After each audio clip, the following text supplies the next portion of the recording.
Hi, ഇതൊരു അടിപൊളി colourful ആയിട്ടുള്ള ഒരു പനീർ ബിരിയാണിയാണ്. വളരെ ടേസ്റ്റി ആയിട്ടുള്ള ഈ ബിരിയാണി ലഞ്ച് ബോക്സുകളിലേക്ക് സ്കൂളിൽ കൊടുത്തുവിടാനും നല്ലതാണ്. ഇതുണ്ടാക്കാനായിട്ട് കുറച്ച് പനീർ എടുത്ത് ഉപ്പും മഞ്ഞൾപ്പൊടിയും മുളക് പൊടിയും മസാലപ്പൊടിയും ഇട്ട് നല്ലപോലെ ഒന്ന് പുരട്ടിയെടുക്കുന്നുണ്ട്. ഇനി ഇത് ചെറിയതായിട്ടൊന്ന് ഫ്രൈ ചെയ്തെടുക്കണം. അതിന് ഞാൻ ഉപയോഗിച്ചത് ബട്ടറാണ്.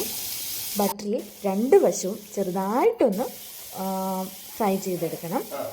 പിന്നെ ഇതിന് വേണ്ട വെജിറ്റബിൾസ് എന്ന് പറഞ്ഞു കഴിഞ്ഞാൽ 2 സവാള അരിഞ്ഞത്, 2 തക്കാളി അരിഞ്ഞത്, ഒരു ക്യാപ്സിക്കത്തിൻ്റെ പകുതി, ഒരു ക്യാരറ്റ് ഫുൾ അരിഞ്ഞത്, 2 പച്ചമുളക്, ബീൻസ് ഒരു 5-6 അരിഞ്ഞെടുത്തത്, ഇഞ്ചി വെളുത്തുള്ളി പേസ്റ്റ്. ഇത്രയുമാണ് നമ്മൾ ഉപയോഗിക്കുന്നത്.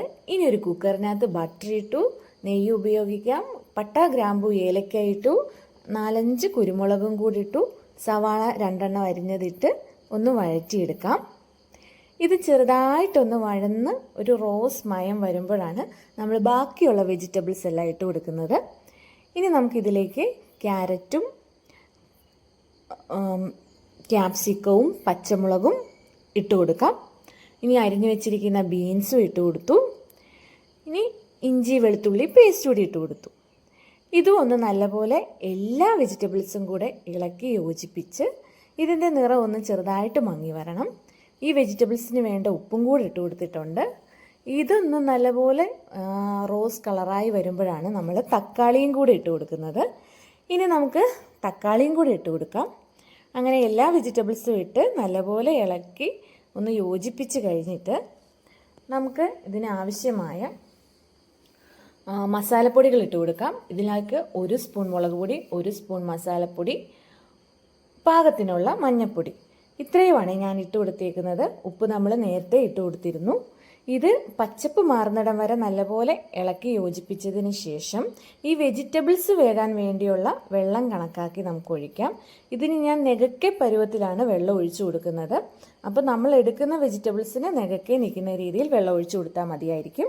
ഇതിനു വേണ്ടി ഞാൻ അരി നേരത്തെ കഴുകി വെച്ചിരുന്നു. ജീരകശാല റൈസ് ആയിരുന്നു, 2 കപ്പായിരുന്നു എടുത്തിരുന്നത്. ഇത് നമുക്ക് ഇഷ്ടമുള്ള രീതിയിൽ തന്നെ എടുത്തിട്ട് ഇതിനും നെകക്കെ തന്നെ വെള്ളം ഒഴിച്ചു കൊടുത്തു കഴിഞ്ഞാൽ മതി. ഇതിലേക്ക് ആവശ്യമായ ഉപ്പും കൂടെ ചേർത്ത് കൊടുക്കണേ. പിന്നെ നമ്മൾ നേരത്തെ ഫ്രൈ ചെയ്ത് മാറ്റി വെച്ചിരുന്ന പനീർ ഇതിൻ്റെ മണ്ടയ്ക്കിട്ടു. ഒരു പച്ചപ്പിനൊക്കെ വേണ്ടി മല്ലിയിലയും പുതിനയിലയും കൂടെ ആവശ്യത്തിന് ചേർത്ത് കൊടുത്തു. അപ്പോൾ റൈസിനുള്ള ഉപ്പൊക്കെ ഇട്ട് കൊടുത്തു. ഒരു വിസിൽ മതിയായിരിക്കും. ഈ ഒരു ടൈമിൽ കിസ്മിസും അണ്ടിപ്പരിപ്പും സവാളയും കുറച്ച് വറുത്തെടുത്ത് വെച്ചു. ഇനി ഇതേ നമ്മുടെ കുക്കർ തുറക്കുമ്പോൾ ഈ ഒരു പരുവത്തിൽ നല്ല സൂപ്പറായിട്ടുള്ള ബിരിയാണി നമുക്ക് കിട്ടും. ഇതിലേക്ക് നമ്മൾ വറുത്ത് വെച്ചിരിക്കുന്ന നട്ട്സും മറ്റും ചേർത്ത് കൊടുത്ത് എല്ലാം ഒന്ന് ഇളക്കി യോജിപ്പിച്ച് മിക്സ് ചെയ്തെടുത്താൽ നല്ല അടിപൊളി ബിരിയാണിയാണ് നമുക്ക് റെഡിയായി കിട്ടിയിരിക്കുന്നത്. ഇതെല്ലാവർക്കും ഒരുപാട് ഇഷ്ടപ്പെടും. നല്ല സ്പൈസി ആയിട്ടുള്ള നല്ലൊരു ബിരിയാണിയാണിത്. എല്ലാവരും ഒന്ന് ട്രൈ ചെയ്ത് നോക്കി അഭിപ്രായം പറയണേ. Okay, by.